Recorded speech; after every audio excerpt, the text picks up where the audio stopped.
Happy birthday Shweta. तुला वाढदिवसाच्या खूप खूप शुभेच्छा.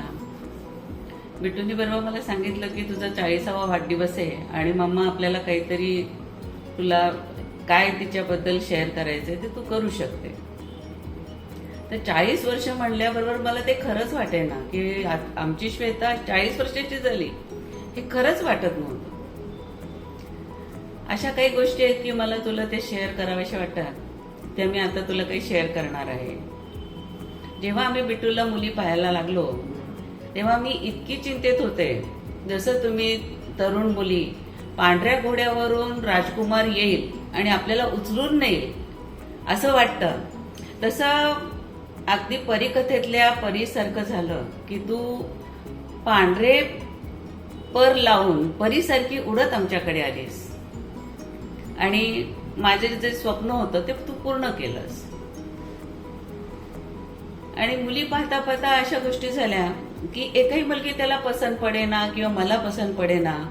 मग आम्हाला गुरुजींनी सांगितलं की तुम्ही पूजा करा आणि त्याच दिवशी मुलगी तुमच्या घरी येईल, आपणहून चालत येईल. आणि गोष्ट अशी झाली की त्याच दिवशी, ज्या दिवशी मी पूजा केली त्याच दिवशी तू पिंक ड्रेस घालून, खरं परीकथेतल्या गोष्टीसारखं पांढरे पंख लावून येणारी परी ही पिंक पंख लावून माझ्या घरी आली.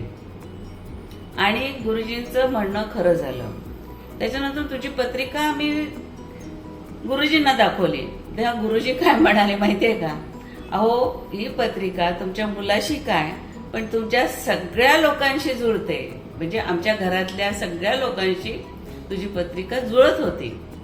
हे ऐकून तर मला इतका आनंद झाला की बस, की चला हीच मुलगी परफेक्ट आहे माझ्या मुलासाठी, माझ्या बिट्टूसाठी. हे ऐकून मला खूप बरं वाटलं.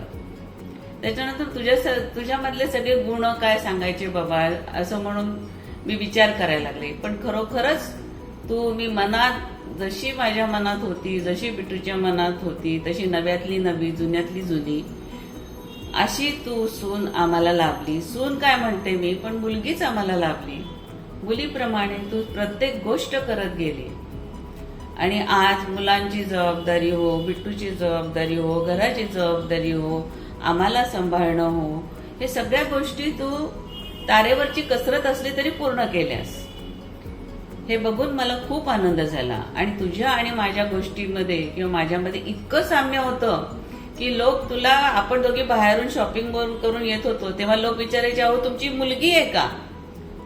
दिसण्यात म्हणा, प्रत्येक गोष्टी लोकांना करून खाऊ घालणे, नवीन नवीन गोष्टी घालणे, नवीन नवीन गोष्टीची शॉपिंग करणे, मुलांबद्दलची केअर, आई वडिलांबद्दलची केअर, सासू सासऱ्यांबद्दलची केअर किंवा नंदेशी वागतानाची केअर, ह्या सगळ्या गोष्टी तुझ्यामध्ये भरलेल्या आहेत. आणि अशी सून मिळणं हे खरोखरच आमचं भाग्य आहे असं आम्ही म्हणतो.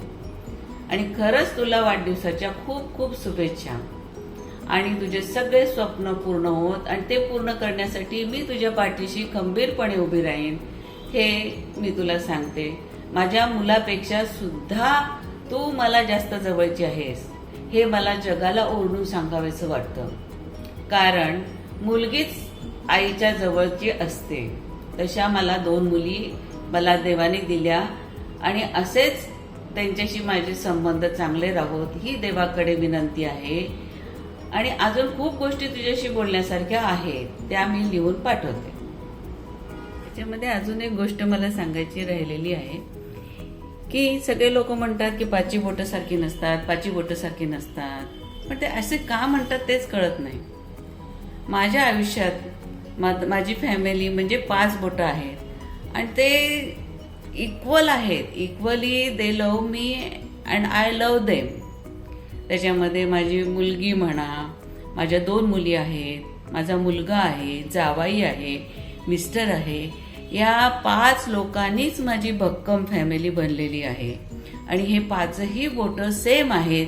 आणि म्हणतात ना, 5 उंगलियां मेरे घी में है, इसीलिए मेरा घर सुंदर है, ऐसा मैं कह सकती हूँ.